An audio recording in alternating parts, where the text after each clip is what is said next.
बिस्मिल्लाहिर्रहमानिर्रहीम। अस्सलाम वालेकुम दोस्तों, मावी ट्यूब पर आप तमाम दोस्तों को खुश आमदीद कहते हैं।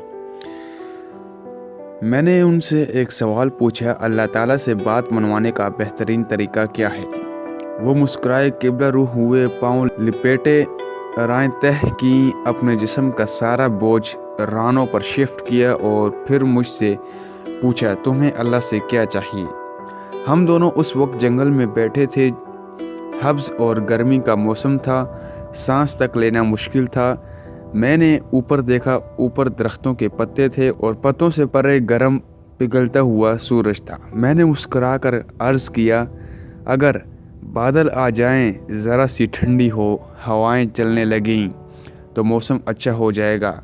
वो हंसे और बोले, लो देखो। वो उसके बाद बैठे बैठे रुकू में झुके और पंजाबी ज़ुबान में दुआ करने लगे, अल्लाह जी काके की दुआ कबूल कर ले, अल्लाह जी हमारा सुन ले। वो दुआ करते जाते थे और रोते जाते थे। पहले उनकी पलकें गीली हुईं, फिर उनके मुंह से सखियों की आवाज़ें आईं और फिर उनकी आंखें छम छम बरसने लगीं।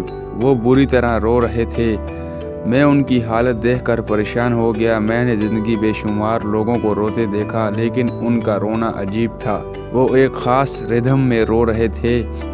मुंह से सकी निकलती थी, फिर आंखें बरसती थीं और फिर अल्लाह जी हमारे सुन ले का राग अलाप बनता था। मैं परेशानी, इस्ताजाब और खौफ मलजले तासरात के साथ उन्हें देख रहा था। वो दुआ करते जाते थे, रोते जाते थे और सकियां भरते जाते थे। मैंने फिर वहाँ एक अजीब मंजर देखा। मुझे हवा ठंडी होती हुई महसूस हुई। आसमान पर उसी तरह गर्म सूरज चमक रहा था, लेकिन जंगल की हवा में खनकी बढ़ती जा रही थी। मेरी पेशानी, सर और गर्दन का पसीना खुश्क हो गया। मेरे सीने और कमर पर रेंगते हुए कतरे भी गायब हो गए।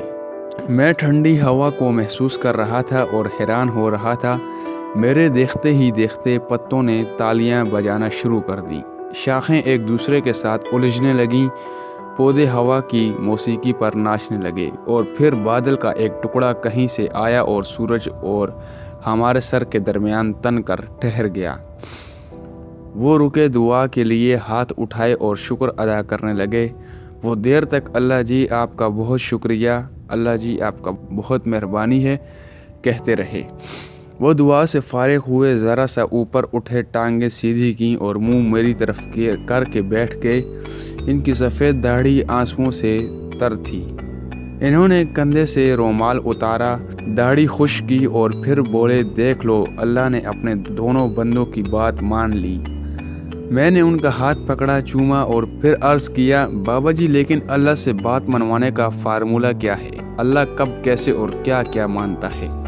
वो मुस्कुराए, शहादत की दोनों उंगलियां आंखों पर रखी और फिर बोले, ये दो आंखें फार्मूला है। मैं खामोशी से इनकी तरफ देखता रहा। वो बोले, मैंने ये फार्मूला अपनी माँ से सीखा।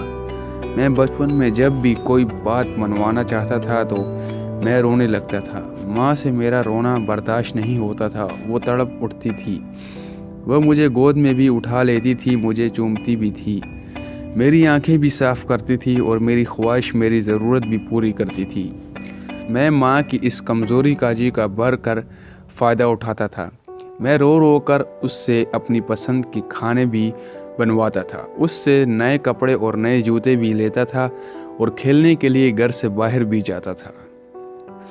वो रोके और फिर आहिस्ता से बोले, मैंने जब मौलवी साहब से कुरान मजीद पढ़ना शुरू किया तो मौलवी साहब ने एक दिन फरमाया, अल्लाह ताला इंसान से 70 माओं से ज़्यादा प्यार करता है।